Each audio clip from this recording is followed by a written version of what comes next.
Señoras y señores, comenzamos esta conversación. Una charla para entender lo que está pasando. Esta es la conversación de hoy, en Turno AM.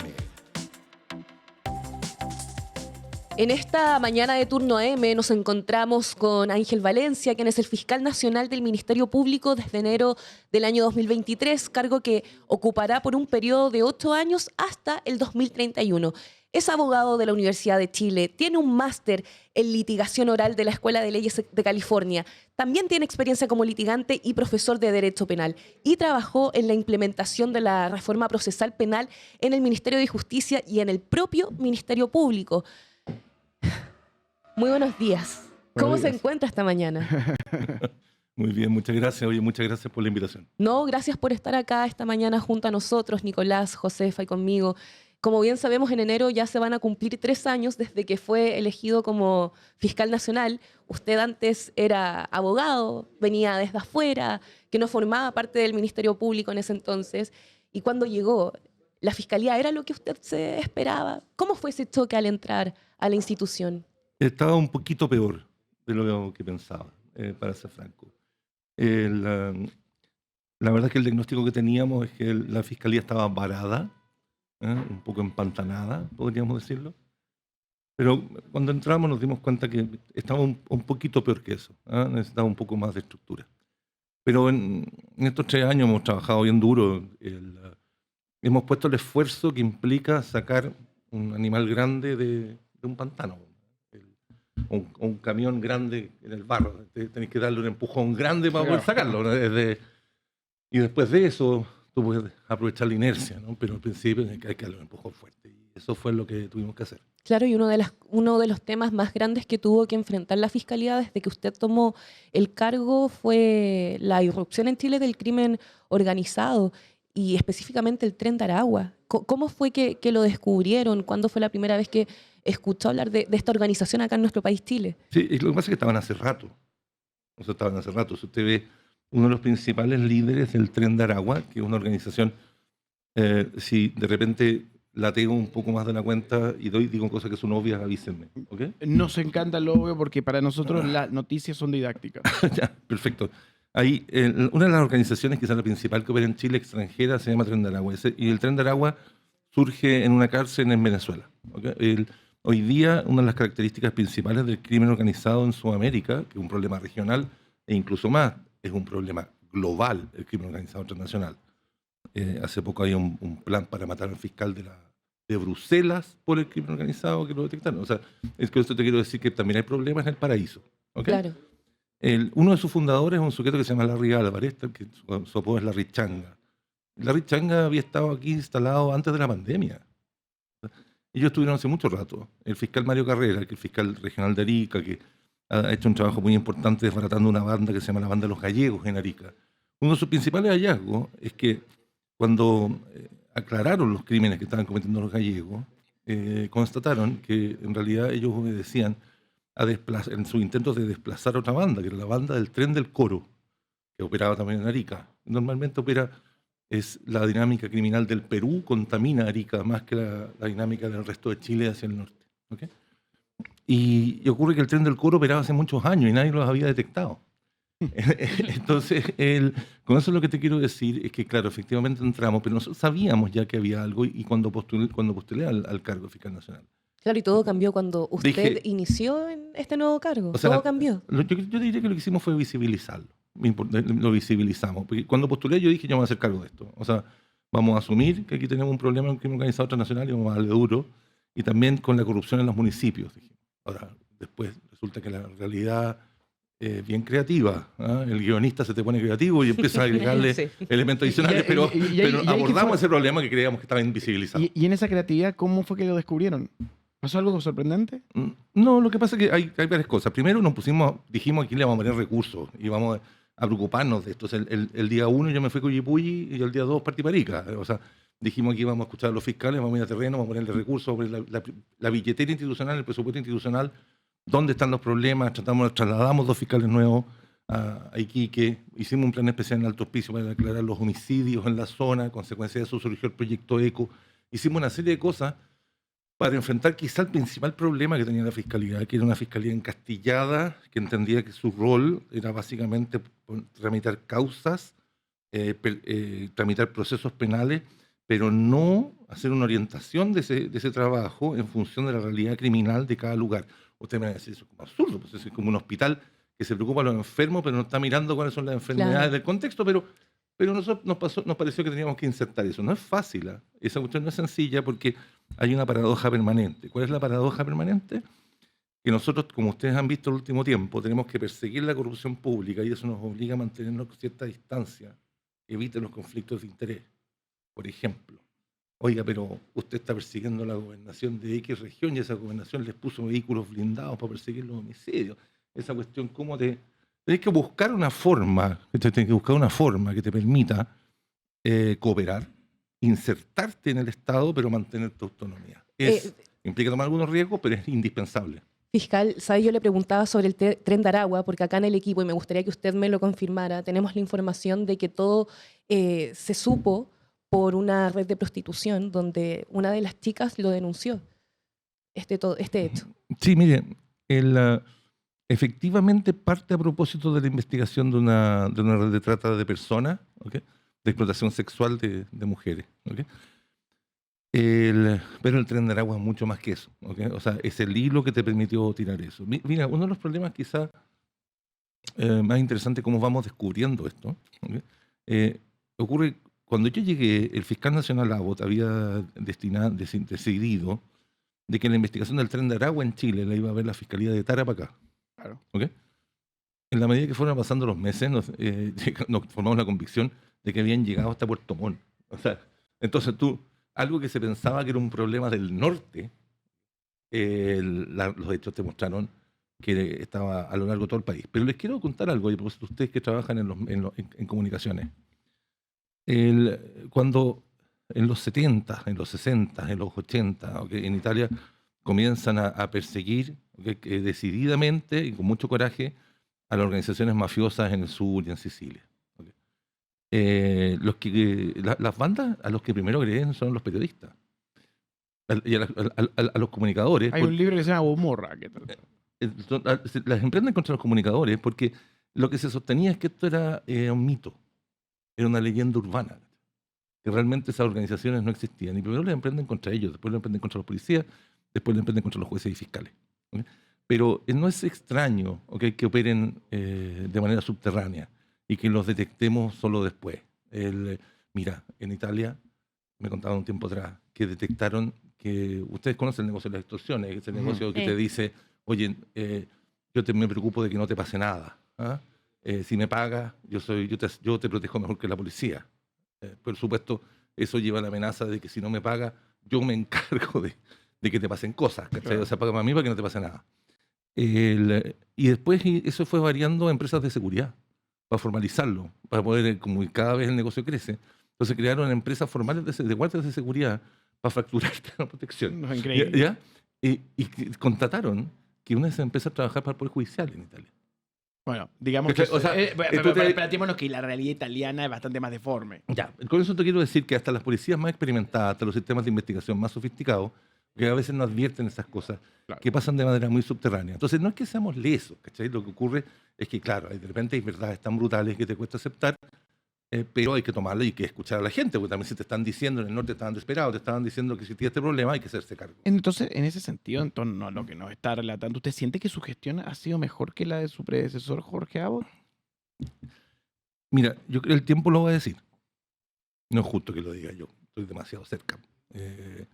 Claro, o sea, siempre se encuentra a capo. ¿Y cómo evalúa su gestión? No soy entonces? el mejor juez de mí mismo, pero sí lo que nos hemos puesto son indicadores para poder mejorar la gestión. Por ejemplo, había números que venían hacia abajo, el número de condenas. Solo cada año condenábamos menos, nos demorábamos más terminar las causas y archivábamos cada vez más. Y dijimos, nos vamos a poner metas con eso. Y hicimos un cambio en los sistemas de medición, de evaluación de gestión interna, y hemos conseguido que ahora estemos nuevamente condenando más, terminando más rápido y archivando menos causas con imputados conocidos. Eso es bueno. ¿Y en esos índices de gestión usted ve números positivos? al menos en el ámbito en el que hemos decidido medirnos, hemos tenido resultados positivos, pero eso hay que mantenerlo en el tiempo. Estamos en vivo con Ángel Valencia, fiscal nacional, conversando acá en turno. Lo quiero llevar a una trama más compleja, la trama bielorrusa, muñeca bielorrusa. ¿Qué le parece que hayan miembros del Poder Judicial involucrados? La verdad no es... Yo soy más viejo que usted. Entonces, en mi generación nos gustaba una frase que decía que la verdad no es triste, el problema es que no tiene remedio. Es una canción de Serrat. Es una frase. Es muy lamentable, pero es la verdad, ¿no? O sea, pareciera que es la verdad. Lo importante es que nosotros tenemos que velar por la aplicación de la ley penal y el Poder Judicial tomar las medidas del caso cuando han habido infracciones disciplinarias. Me parece que la Corte Suprema ha tomado medidas en el ámbito disciplinario. ¿Cree que son suficientes? No me corresponde a mí que yo lo decida. Pero nosotros no tenemos un rol en materia ética, en materia disciplinaria judicial. Lo que a nosotros nos corresponde es investigar con sobriedad, con objetividad, con imparcialidad los asuntos penales y respetar las decisiones que toma el Poder Judicial en ese ámbito. Ok, ¿qué le parece lo que recientemente se supo de Ángela Vivanco, que criticaba a Fiscal Nacional? Nos quieren joder. ¿La quieren joder o no? No queremos joder a nadie. O sea, mire, nuestro rol es a veces frío como un candado jardín. Es de velar por la aplicación de la ley. Eso hace que a veces seamos impopulares, porque cuando las emociones de la ciudadanía a veces quisieran que nos desahogáramos con ellos de una manera diferente, lo que nos corresponde a nosotros es velar por la aplicación de la ley. Ese es nuestro rol.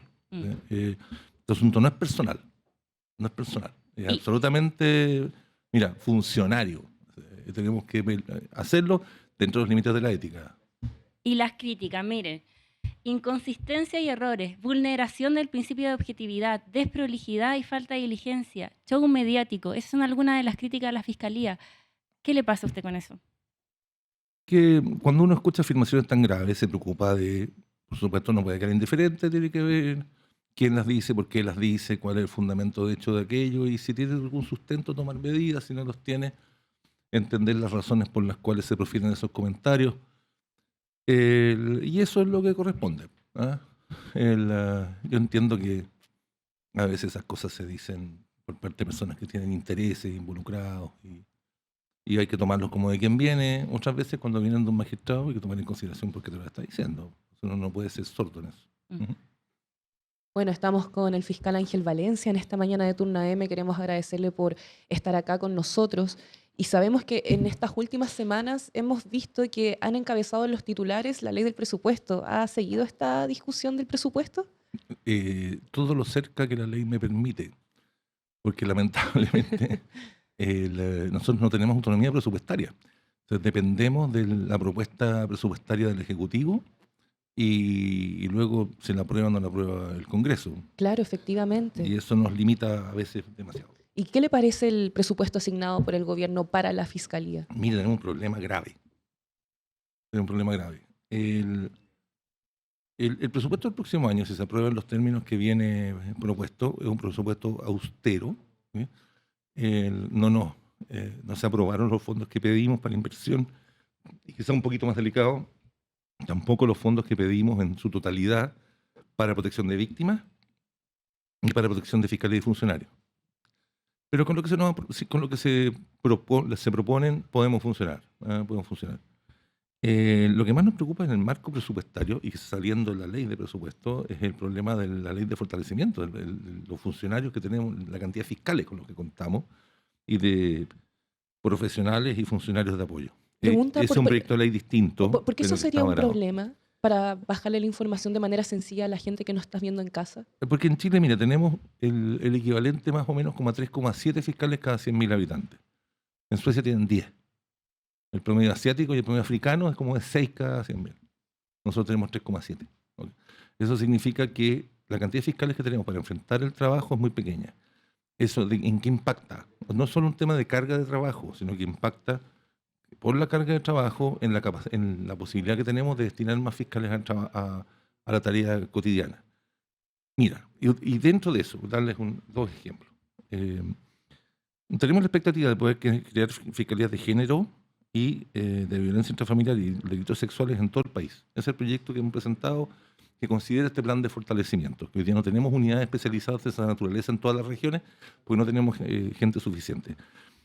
Eso es muy importante, porque la política de persecución penal del Ministerio Público, que aprobamos el año pasado, fue hecha también con un elemento importante de participación ciudadana. Fuimos y le preguntamos a las personas en todas las regiones del país cuáles eran los delitos, los fenómenos criminales que más les importaban. La percepción de la ciudadanía se distanció de la penalidad de los delitos. No siempre los más graves fueron los que le parecían más importantes. Ustedes dirán, oye, ¿para qué van a hablarle a la gente, a preguntar, hacer un estudio para saber qué es lo que la gente quiere? Ustedes también son parte de la ciudadanía y no se pierden. Bueno, pero es que es importante confirmar tus opiniones y tus percepciones, ¿cachai? Respecto a lo que crees que la ciudadanía estima necesario. En el top 3 de preocupaciones estaba la violencia intrafamiliar, la violencia contra las mujeres, los delitos sexuales y particularmente los que se cometen al interior de la familia. Esa categoría de delitos, muchos de ellos tienen penas bien bajas. Entonces, si uno fijara fríamente las políticas, las prioridades de la Fiscalía, diríamos, nosotros tenemos que ir por los delitos más graves. Los más graves son los que tienen penas más altas, estos tienen penas más bajas. Pero resulta que están dentro del top 3 de los que más le importan a la ciudadanía. Y se da la particularidad que estos delitos son en lo que se refiere a horas de fiscal, ¿okay?, de alto uso, ¿okay?, o alta necesidad de hora fiscal. A diferencia de lo que te pasa con delitos de otra naturaleza, que también son graves, pero que tú también le encargas mucho trabajo a la policía. La policía ve gran parte del trabajo, de las horas destinadas a esas causas, son de trabajo policial. En este tipo de casos hay una gran cantidad de tiempo que se destina por parte de las policías. O sea, son delitos por la Fiscalía, delitos con pena muy baja, pequeñita, pero tienen un gran impacto social y que para nosotros requiere una gran carga de trabajo.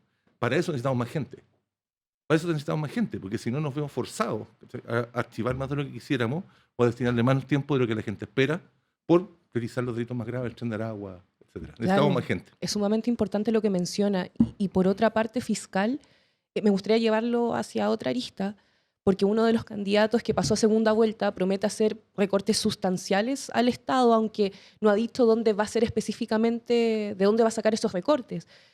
¿Usted cree que se puedan hacer estos recortes de presupuesto en Fiscalía sin afectar su funcionamiento? No, al Ministerio Público no. Pero nunca he escuchado decir a alguien en el último tiempo de que le parezca necesario recortar los presupuestos de la Fiscalía. De hecho, cuando tuvimos un problema de esa naturaleza a principios de este año, ustedes recuerdan que nos recortaron presupuesto. Súbitamente aparecimos con menos presupuesto que originalmente se había aprobado. En general hubo una oposición muy transversal, o sea, desde el Partido Comunista hasta el Partido Republicano, de parlamentarios apoyando o que se nos repusieran ese financiamiento. Así que, más allá de la discusión en torno a la rebaja del presupuesto fiscal, yo espero que eso no impacte en el presupuesto del Ministerio Público y sería muy raro que así fuera, considerando la posición de los parlamentarios, como te digo, el apoyo transversal de los parlamentarios a los aumentos presupuestarios del Ministerio Público y el rechazo a esa rebaja a principios de año. Sin embargo, a propósito de la discusión del presupuesto, se recuerda el fallido intento del fiscal Audi en su momento de modernizar el sistema de interceptaciones telefónicas del Ministerio Público con el software Vigía Elite, una compra de $1 millón que no funcionó. ¿Usted está bien informado, Nicolás? Tiene buena memoria. Hicimos el trabajo. Hicimos el trabajo. Trabajamos sorprendiéndonos sobre el país todos los días. Entonces, ahí le pregunto, ¿cómo va la actualización del software de la Fiscalía? Es que son dos cosas diferentes. Eso es algo que se busca mejorar. Porque lo que pasa es que hay dos cosas. Una cosa es el Vigía Elite, que fue un proyecto de $1 millón que no sirve para nada. Y que además se compró un contrato directo y que hubo una investigación administrativa y una investigación penal. La investigación penal todavía está en curso. ¿Okay? Eso por una parte. Y otra cosa es el RGP. Y el RGP es el sistema informático de la Fiscalía. Yo los desafío, y estoy seguro que no tengo a ustedes y a toda la gente que les sigue, a que miren sus smartphones, sus teléfonos, miren sus computadores y me digan si alguno tiene alguna aplicación que siga funcionando igual desde hace 20 años. Yo creo ni el Tetris está igual. O sea, con lo viejo que es el Tetris, ¿cachai? O sea, no es, ni el Tetris está igual, hasta los solitarios le cambian funciones. Nosotros tenemos una aplicación, que el SAF, que el que permite gestionar todas las causas internamente en la Fiscalía, que está igual, hace 25. Entonces, ese sistema, que también fue objeto de una investigación administrativa, de una demanda civil, de una causa civil y también de una investigación penal, y nos costó miles de millones de pesos a la basura. Ese sistema optamos por reemplazarlo con el esfuerzo de desarrolladores internos de la Fiscalía. Es decir, los equipos internos que trabajan en las fiscalías regionales y el equipo de la Fiscalía Nacional se abocaron a desarrollarlo para reemplazarlo. Y nos ha ido muy bien. Ahora en enero partimos con un sistema nuevo y la causa penal sigue su curso y lo mismo que las investigaciones administrativas. Pero ahí los invito algún día a ir a mirar eso, a reportearlo, porque aparte del sistema, de la nueva plataforma, hay unas herramientas de inteligencia artificial que creo que pueden ser bien interesantes. Vamos a tomar la invitación. Sí, la vamos a tomar. Estamos- Hablemos ahora de Julia Chuñil. Este Ya. caso muy, muy complejo. Nosotros tuvimos al hijo aquí hace algunas semanas, a la abogada también, y hicieron duras críticas también a las fiscalías. El tema del empresario también ha causado dudas. Y también tenemos una resolución de la Corte Interamericana de Derechos Humanos en que pidió al Estado redoblar los esfuerzos. ¿Por qué este caso es tan difícil? La comisión. La comisión, sí. De la comisión. Que de hecho afortunadamente no nos hace reproches, sino que lo que dice la comisión, oiga, redoble y ponga más esfuerzo. Y que es lo que hemos estado tratando de cumplir desde el principio. Bueno, es que es un caso muy complicado. Es complicado ese, es complicado el caso de la concejala Villalegre, es complicado el caso de la señora María Elcira. ¿Y se están haciendo tres todo el desapariciones esfuerzo? de mujeres que han sido de alta muy conocidos, en que ha habido mucho interés de parte de la opinión pública, en el que hemos destinado todos los medios que tenemos de la mejor manera que podemos y lamentablemente no hemos podido encontrar a ninguna de las tres. Lo que menos ayuda para esos casos, quizás lo que más entorpece, son las especulaciones en torno al contenido de la investigación. Porque lo que te ocurre es que te empieza a generar un ambiente en torno a lo que efectivamente habría ocurrido y que si nosotros decimos que no está suficientemente establecido, parece que no quisiéramos contribuir al esclarecimiento de los hechos o a la verdad. Y eso no ayuda a nada. Eso no ayuda a nada. No ayuda a nada. Yo espero que podamos aclarar esos tres casos. El caso no es casual que, particularmente en el caso de la concejal y de la señora Chuñil, que esto haya ocurrido en zonas rurales. Hoy día tenemos más dificultades para aclarar hechos, ¿no?, en zonas rurales que en zonas urbanas. En zonas urbanas que estamos ya más acostumbrados a que haya más rastro digital, por ejemplo, que tengamos más cámaras de vigilancia, una serie de elementos que permiten captar a las personas que pueden haber estado cerca del lugar, que pueden haberse comunicado, que pueden haber ocupado sus teléfonos celulares. En zonas rurales todavía no tenemos eso. Pero lo que sí es más o menos claro en el caso de la señora Chuñil, que es muy poco probable que haya tenido un accidente. Al parecer, su desaparición se produce en un sector que ella conocía muy bien y que recorría con mucha frecuencia. Por lo tanto, sería muy raro que estuviera ocurrido como consecuencia de un accidente en el lugar, porque es una zona que ella conocía muy bien. Y además es muy llamativo que haya rastros de sangre de ella en este lugar que está adentro de lo que llamaban la toma. Que eso es evidencia científica, no es discutible. Ahora, ¿qué es lo que pasó? Lamentablemente todavía no podemos encontrar el cuerpo, pero siguen trabajando. Lo que pueden tener la certeza es que en los tres casos los fiscales siguen trabajando y no hemos abandonado ni la búsqueda ni las diligencias y vamos a hacer todo lo que esté a nuestro alcance para poder encontrarla. Oiga, para ir cerrando, le tengo que preguntar por el caso de SQM. Si uno viera un libro de la Fiscalía, el caso de SQM estaría manchado ahí porque existe la sensación de la ciudadanía que hubo un pacto para que esto no afectara a los políticos involucrados. ¿Qué piensa de esto? ¿Usted está conforme con el resultado? No, pues si perdimos, y vamos perdiendo, porque es una causa pendiente. O sea, pese a todo lo que ha ocurrido en los medios, fíjese que todavía hay una causa pendiente. O sea, todavía hay una causa que podría revertirse en tribunales superiores. Vamos cuesta arriba. Y todo el mundo se pregunta, y aunque fuera anulable, lo van a anular después de estuvieron 2 años y tanto. Se entiende esas aprehensiones, todos entendemos eso, pero todavía es una causa pendiente. Pero yo quisiera, separar dos cosas. Primero, una cosa que nosotros hemos insistido hasta el hartazgo. Gran parte de la sensación de injusticia en este caso, que fue la forma como el Ministerio, como el Servicio de Impuestos Internos y decidió, más que la forma, o sea, los criterios, todo el debate en torno a cuáles habrían sido los criterios del servicio en su momento para elegir a quienes denunciaba y a quienes no. Nosotros hemos insistido, cada vez que se nos ha pedido la opinión, y por eso lo puedo decir, porque yo no lo puedo opinar una sola vez al año respecto de cuáles son los obstáculos que tenemos en el trabajo. ¿Okay? Pero lo puedo decir porque lo hemos dicho varias veces. Incluso hasta el fiscal Lagos lo dijo, que debería el Ministerio Público tener autonomía también para perseguir los delitos tributarios.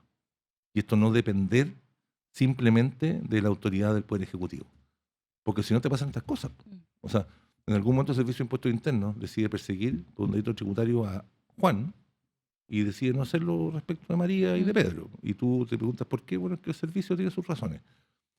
¿Y qué importa eso? Es que también se ha visto en la experiencia internacional que la fiscalización tributaria ha sido ocupada para perseguir a tus opositores.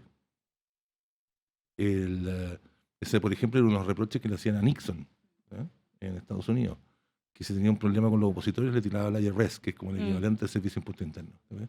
Entonces, para evitar eso, es que nosotros hemos dicho, nosotros también tenemos que poder perseguir delitos tributarios y investigarlos sin necesidad de la denuncia y la querella del servicio. Y hasta ahí no nos ha ido bien. No nos han dicho, no, se necesita la denuncia y la querella del servicio. Y eso es lo que nos expone a nosotros a esta situación en la que pareciera que a unos sí y a otros no, sin que esté muy claro por qué. ¿Okay? Pero parece que no se ponen de acuerdo para avanzar en estos temas. Bueno, nosotros hemos insistido harto en eso. Y lo segundo, eso desde el punto de vista macro. Y lo segundo, SQM es una arista, es una parte de un gran caso que fue el caso Penta. ¿Okay? Surge en Penta. Entonces, en el caso Penta hubo condenas, en el caso Corpesca hubo condenas, en el SQM también hubo condenas. Lo que pasa es que terminamos en el juicio oral, que era el más importante, y que vamos de esta manera, que vamos perdiendo. Por supuesto que no estamos lejos de estar satisfechos y estamos preocupados. Ahora, lo que estamos haciendo internamente es esperando la sentencia. Como ustedes saben, el veredicto nos reprocha haber, de alguna manera, afectado el derecho de los acusados a ser juzgados dentro de un plazo razonable, y los fundamentos de esa afirmación nos van a transmitir en agosto del próximo año. Pero junto con eso, la jefa de la Unidad de Delito Económico de la Fiscalía Nacional, que está ahora liderando un pequeño equipo de trabajo, que vamos a invitar a un grupo de académicos para poder tomar medidas para poder enfrentar de forma más eficiente estos megajuicios, porque no es posible que una persona que cometió una estafa que afecta a 5 personas, ¿okay?, tenga más posibilidades de ir a juicio oral que alguien que estafó a 500, solo porque el que estafó a 5, el juicio no va a ser tan largo, y si estafó a 500, vamos a estar eternamente, entonces mejor ofrezcámosle un acuerdo, porque resulta que es muy complicado ir a juicio. Eso no resiste análisis. Y eso requiere que nos sentemos y vemos cómo trabajamos mejor para que no nos vuelva a ocurrir. Han habido reformas legislativas importantes. Yo no sé si ustedes se dieron cuenta que se percataron que el juicio contra el exdirector de la PDI duró poco. Sí. No fue un juicio largo. No fue los 11 años. Sí. Exactamente. Y eso es consecuencia que ese tribunal tuvo el buen criterio de aplicar una regla nueva, que podría haber dicho que no, pero tuvo el buen criterio de aplicar una regla nueva que permitió simplificar ese juicio, respetando las normas del debido proceso, es decir, trabajar mejor. Yo espero que esta cosa, como debe ocurrir con las derrotas, nos sirva para aprender. En SQM se trabajó mal. Siempre se puede trabajar mejor. Siempre se puede trabajar mejor, pero los factores que influyen en un resultado judicial son múltiples. Son múltiples y además es una causa pendiente. Estamos esta mañana con el fiscal Ángel Valencia, acá en Turno AM. Por último, para ir cerrando también, en la última hora el diputado republicano Cristian Araya y el ex fiscal Guerra aparecen ligados a la llamada trama Bielorrusia. Ya lo conversamos un poquito. El caso crece y crece en estas últimas horas, semanas. ¿Qué tanto puede extenderse esta red? Mire, uno sabe cómo empiezan las investigaciones, pero no sabe cómo terminan. Entiendo, eso es un trascendido de prensa, eso es información que publicó la prensa. Considerando la naturaleza de la obligación, yo no puedo confirmarla ni negarla. ¿Okay? Pero a lo que a nosotros nos corresponde es investigar delitos, no comportamientos éticamente reprochables, es la primera cosa. Segundo, si se cometen delitos, habría investigaciones. Esa es nuestra responsabilidad. Y tercero, insistirles en eso. Esta cuestión es noticia en desarrollo. O sea, dentro de ese marco de la investigación de los delitos, de priorizar los delitos graves, uno sabe, particularmente en causas así de complejas, cómo empiezan, no sabe cómo terminan. Fiscal, primero que todo le queríamos agradecer por su disposición, por lo cálido que ha sido para responder todas nuestras preguntas. Y antes de que se vaya, me gustaría preguntarle, ya dentro de poco cumple 3 años como fiscal. ¿Cuál ha sido su mayor acierto dentro de su gestión y cuál podría considerar el peor? Pero comencemos mejor con el mejor. Yo creo que de las 3 cosas que creo que estoy contento con lo que hemos hecho, satisfecho con lo que hemos hecho. Estoy contento con que hayamos creado los equipos ECO, creo que fue una buena cosa. Estoy muy contento con todo el apoyo técnico que pusimos para que surgiera la fiscalía supraterritorial. Y estoy muy contento por todo lo que hemos podido transmitir al equipo en general, el ánimo, la buena disposición, cómo hemos podido trabajar con los equipos internos, el sistema informático, el proyecto de inteligencia artificial, como reavivar, darle nueva energía a la fiscalía. Eso estoy muy, muy contento. ¿Y desde la otra vereda? Desde lo que podríamos haber hecho mejor. Primero, no me habría tomado ese café con Hermosilla y con Chadwick. Es una obviedad. Que es una obviedad. Aunque no haya cometido ni falta ética ni legal alguna, pero no debería haberlo hecho. Y segundo, siempre se pueden hacer cosas mejor. Siempre se pueden hacer cosas mejor. Probablemente haber estado más cerca de los equipos. Yo creo que no he estado muy cerca de los equipos, que sí, haber estado más cerca personalmente de los equipos. En ese camino usted, bueno, tiene una trayectoria, una vida, ha conocido gente de muchos mundos. O sea, uno hace como el rango en lo caricaturesco porque debe ser más profundo. Pero va desde el ministro Elizalde hasta el nombre que usted acaba de dar, el señor Chadwick.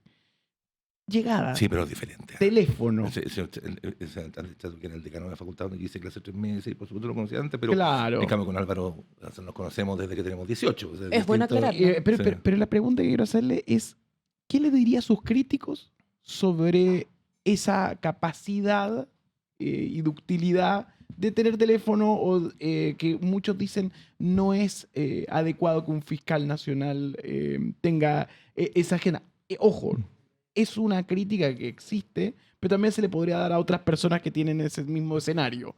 Sí. En un país como este. Sí, mire, yo creo que venir de afuera tiene ventajas y desventajas. No cabe duda que eso tiene ventajas y desventajas. Desventaja es que tú has conocido muchas personas, ¿eh? Y has tenido vínculos profesionales o personales con muchas personas, y eso implica que cuando trabajes, digamos, y además en el ámbito profesional, claro, alguien podría pensar que tiene algún grado de amistad, cercanía, conflictos de interés, y eso es comprensible, ¿no? Los que han estado adentro han estado más encerrados en este mundillo más pequeño, ¿no? Claro. Lo que les podría decir, primero, que nos midan por los resultados, por lo que hemos hecho, ¿okay? Más que por los prejuicios, aunque es más difícil deshacer un prejuicio que fisionar un átomo, pero teniendo claro eso, que nos midan por los resultados, y eso es lo que ha ido ocurriendo con el tiempo. Y segundo, que me parece que era necesario que alguien viniera afuera para que no tuviera conflictos de intereses con las redes internas para poder sacar a la institución del pantano en el que se encontraba. Era muy difícil que alguien de adentro tuviera esa capacidad. Bueno, y con ese círculo perfecto de la conversación, si lo ves desde el principio, que está on demand a través de YouTube, cerramos esta charla con el fiscal Ángel Valencia esta mañana en turno. Muchas gracias, fiscal. No, gracias a ustedes por la invitación. Muchas gracias. Que estén muy bien. Por la conversación. Una charla para entender lo que está pasando. Esto fue la conversación de hoy. En Turno AM.